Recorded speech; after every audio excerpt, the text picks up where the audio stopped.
computer engineer cannot diagnose the virus which infects our body. A medical doctor cannot diagnose the computer virus. To diagnose the computer virus, you require a computer engineer. To diagnose the virus in our body, we require a medical doctor. The doctor cannot treat the computer affected with the virus. Neither can a computer engineer cure a human being affected with a virus. You need experts of the field. Similarly, you see, if somebody, they cut open any part of your body with a dagger, what will you do? You will be happy with it, or you will complain to the police? What will you do? But natural. But if you have to go to the surgeon, you take an appointment, allowing. You take an appointment and go happily to the surgeon, allowing him to cut open your body parts. Why? Because you feel that this surgeon, if he cuts open my body part, he is not doing it to harm me, but to give me life. Am I right or wrong? So the medical doctor, he can diagnose the infections within our body. Now this surgeon, he tells you, you see, if you do not want a surgery to be performed upon your body, if you don't want that I shall cut open your body parts, then take these precautions. If you take these precautions, you will not require a surgery. But if you don't take these precautions, you will require a surgery. Now the doctor knows that. Similarly, the virus that will affect our soul, except Allah, nobody knows. He is the doctor of our soul. Allah knew the viruses that can affect our soul. Allah gave us all the precautions of do's and don'ts in the Quran.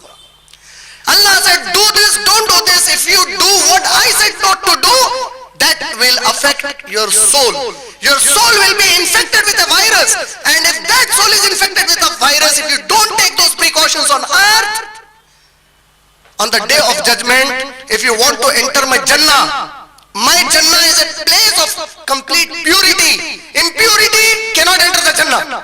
It's a place of purity, and your soul can be purified only if it is burnt in the fire.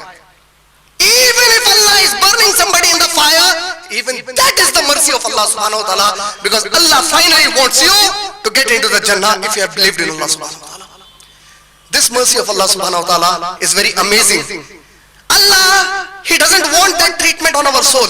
Yet He said, there are people who say, if Allah is Rahman, then why does He throw us in the hellfire? Because He is Rahman, He threw us in the hellfire. They say, okay, we are disbelievers, we never believed in Allah. You people believed in Allah, then why did Allah throw you into the hellfire? Because Allah is merciful to us. Allah informed us Muslims, if you truly believe in me, do this, don't do this. If you do what I ask you not to do, you will be affecting your soul. You will be impurifying your soul. And to purify your soul, the process is very hurting for you. You will be hurt with that process. So I don't want any of my believers to be hurt by that process. Don't do what I've asked. Take these precautions in this life so that you don't need to be purified with a process that you dislike. But still if you do it, Allah says, you see, I have to throw you into the hellfire and you will have to undergo that process. That is my Rahim, because finally I will give you the Jannah inshallah. That is Ar-Rahman. Allah subhanahu wa ta'ala said in the glorious Quran, in Surah Anam, Surah number 6, ayat number 54, Allah said that Allah subhanahu wa ta'ala has written in the book, when Allah wrote the taqdeer, the destiny of the entire universe, Allah says that I wrote in the book that my mercy will supersede my anger. Allah wrote in the book saying that my mercy will supersede the anger. The beloved Prophet ﷺ said in a hadith in Sahih al-Bukhari, volume number 4, hadith number 3194, the Prophet said that Allah Rabbul Alamin said, Rahmati, my rahmat, sabaqat min ghazabi. My rahmat will precede over my anger. I have decided upon myself that my rahmah, my mercy will precede over my anger. The beloved Prophet ﷺ said in a hadith narrated in Sahih al-Bukhari, volume number 8, hadith number 6000, the beloved Prophet ﷺ said that Allah subhanahu wa ta'ala divided His mercy in 100 parts. Allah divided His mercy in 100 parts. Out of them, He used only one part to create the universe.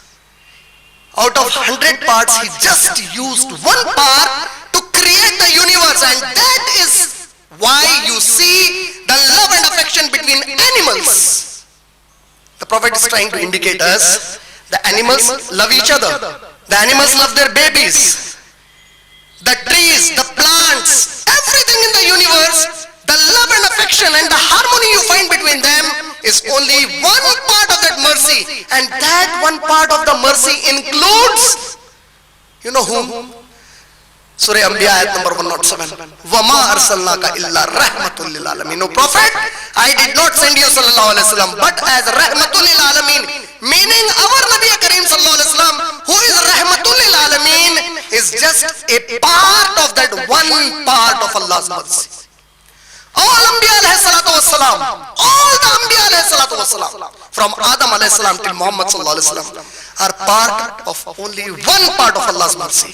The Khulafai Rashidin, the Sahaba Akram radiyallahu ta'ala anhum ajmain, the Ahle Bayt, the people of the family of Prophet Muhammad sallallahu alaihi wasallam, all of them, they are only from the one part of Allah's mercy. Our parents who love us, our love for our parents, our love for our brothers and our sisters, our love for our family members, our love for our countrymen, our love for human beings, our love for the animals loving the masters, all this is only from one part of the mercy of Allah subhanahu wa ta'ala out of his 100 parts.